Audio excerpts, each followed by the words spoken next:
Welcome to a healthy living video blog at workoutmaster.com. This is Ruben Serrano. And that's Aram Hobsepian. That is absolutely correct. Today we have episode 109.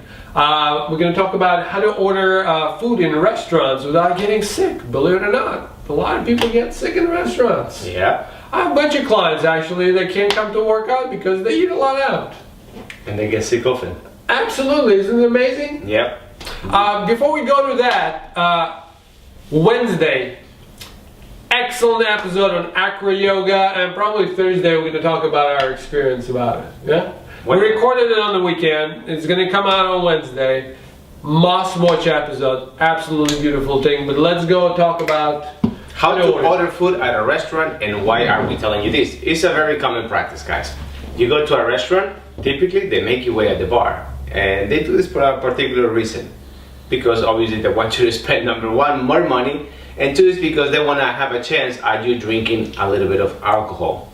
The response to, drinking that alcohol is that your blood sugar is going to skyrocket quickly because alcohol, traverses, the stomach blood barrier very quick. And what's going to happen is that eventually that sugar, once it has climbed up, it has to come down. And when it comes down, you get really, really, really hungry. So by the time you sit on the table, you are starving. Right? And it comes from an ex-bartender and ex-waiter. So trust us, we've done it many times to our clients. We know how it works. So now, they sit you at the table, and the first thing they offer you is another drink, and they bring you a basket of bread. Why? Because bread is, the entertaining thing to do? No, because somehow, some, smart, person figure out that, if we give him bread, we're gonna give him another roller coaster of blood sugar. And actually, by the time they order the food, they're gonna pretty much order a couple appetizers, a couple, entrees, and they probably go for dessert because the blood sugar is not gonna be regulated that quick, that fast in that particular, sitting. So they do everything very methodically and very well calculated. There might be some restaurant owner out there that says, well, these guys are talking, nonsense, blah, blah. He goes, buddy, we know what we're talking about. All right, so hang on to your horses. All right, so this is the things you can do. Number one, do not order drinks before you eat. First, you gotta eat. Then, if you want to drink, you drink. But make sure you have some protein and fat in your system before you consume the simplest carbohydrate there is, which is an alcohol. Second, if you want to eat bread, make sure, ask for butter and put some butter on your bread. It is very important. A combination of fat and carbohydrate is going to release sugar slower into your bloodstream, so it's going to be a little bit more stable than just having the bread on its own. And make sure that it's real butter and not giving you some type of a margarine or a butter substitute, or I can't believe it's not, whatever. I can't believe they still sell it. Exactly. I can't believe still people buy it. I can't believe people still buy it. All right. Yep. When you start ordering meals, just remember, we all are unique. We have certain sensitivities to food. Don't buy stuff that has 1,000 ingredients in it. That's correct.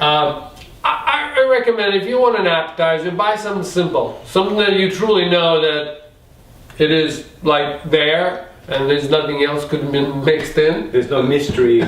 Mystery ingredient, no chef special. Yeah. That's what I would recommend. You have any recommendation appetizer? Of course. Be careful with what kind of oil they cook in the food that you're eating. Because if they cook with any vegetable oil or anything of that sort, it's gonna feel less than great in your stomach, because those oils, they're very hard on the body, they're very difficult to digest, and the food will keep on repeating on your stomach for, if you're lucky, just that day. If you're not that lucky, the day after too. You just notice every time you go to eat, the food doesn't sit all that great in your stomach, and it's probably sometimes no other, if the food is fresh, nothing is expired, is that the oil that they use for cooking is actually of rancid, and it's of very, very low quality. And the reason they do that is because cooking with high quality oil is very expensive. So restaurants look for ways to actually find shortcuts into making, the ends meet at the end of the month when they have to pay their providers of supplies. Yeah, one of the easiest way to make sure that they don't use the oil on your food, ask it to be grilled. Then chances they're not going to put anything on it. You can also ask them to boil it or steam it whatever you desire, but grilled tend to taste better. Don't look at me like that. I never asked for. I don't like a lot of things boiled or steamed for that matter, but that's fine and dandy. Of course, you go according to your taste. Exactly. Be very careful with dressings. We don't know what they put in. Most of the time, once again, they're gonna use lower quality oils, and they're gonna be nasty to your health. Not only those polyunsaturated fats are some of the main culprits causing inflammation in the body, is that they're not even good sources of energy. And actually, all the hype that we have heard about how all these polyunsaturated fatty acids are really, really good for our body, will in a future episode at some point we'll let you know why they're actually some of the most harmful things that you can eat for your health. One of the best things for me, I think, to start the meal with is some good soup. If you find, especially if you ask if a chef makes it his own stock. So I would recommend you to purchase soup right to get-go. I'll tell you one thing that I do before I order it, before I even have my soup and my bread. What do you do? I give thanks to the universe, to the animal that has water, to supply me with energy. It's very important that you put your good energy in the food that you're gonna eat, especially when you work in a restaurant and you had a waiter or bartender that was in a crappy mood and their nasty energy is going right into your food, whether you like it or not. So make sure that you clear, as esoteric as it might sound to you, clear that food of nasty, negative energy and infuse it with love or good intention or whatever it is, so it has that kind of energy return onto you. Absolutely. Now, another few big suggestions. When it comes to the big meal, your main course, read what's on the menu. Try to find things that are said. Let's say if you buy a fish, buy a wild caught fish. Ask the waiter. If they don't know what it is, it's not wild, it's farm raised. Grass-fed meat, you're very highly unlikely you're gonna find in a restaurant. If they have a lamb, I tend to go for lamb because lamb is generally pretty clean meat, regardless of how much they're gonna screw it up with. Or try to screw with. I have to agree. Lamb and buffalo is my favorite meat. Lamb and buffalo. If you find a restaurant that serves any kind of like a gamey meats, I would say go for that. Mm-hmm. Definitely grilled. Anything else on that Dessert. regard? When it comes to dessert, I'm of the kind that likes to eat something that is very chocolatey for a particular reason, because I like chocolate, of course, and because chocolate has a lot of good things to it. It's not the harmful thing that a lot of people have come to believe that it is. And I like very fatty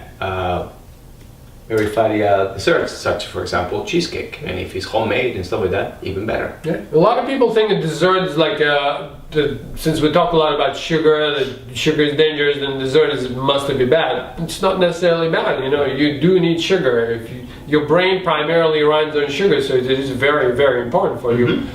So you do want to provide sugar, you just don't want to abuse the sugar. Right. And what's the best way to provide sugar? To provide it with some fat and protein, if there's a protein or fat. So cheesecake is a perfect example of providing something with the sugar with some fat and protein. Something like a creme brulee. There's a lot of different things. Just make sure you read and look. Don't order that white fluffy cake that is sugar, nothing but the sugar and Flowers. Yeah. Different kind of flour that's basically back to No flowers. A lot of flour. Flour. Different flowers. Different types of flowers. Yes. And not flowers. Come on. But because you're going back to eating more grain and polyunsaturated fatty acids that are not going to be good for you. Yeah. Last but not least, tip your waiter well and don't give him any shit, because he's the person handling your food and you don't want to piss off somebody that's actually handling your food. I'm telling you by experience, because I've seen some nasty things going on, and not to put any ideas on anybody's Are mind. you admitting that you've done something? No. Absolutely You're not admitting, or you've never done anything? Pleading the fifth, yeah. Okay, gotcha. Alright? Alright. Anything else? That's it. Alright. I already said enough. Alright guys, remember, if you eat out in a restaurant, you make smart decisions, your future is going to look better. Thank you very much for watching, and until the next time.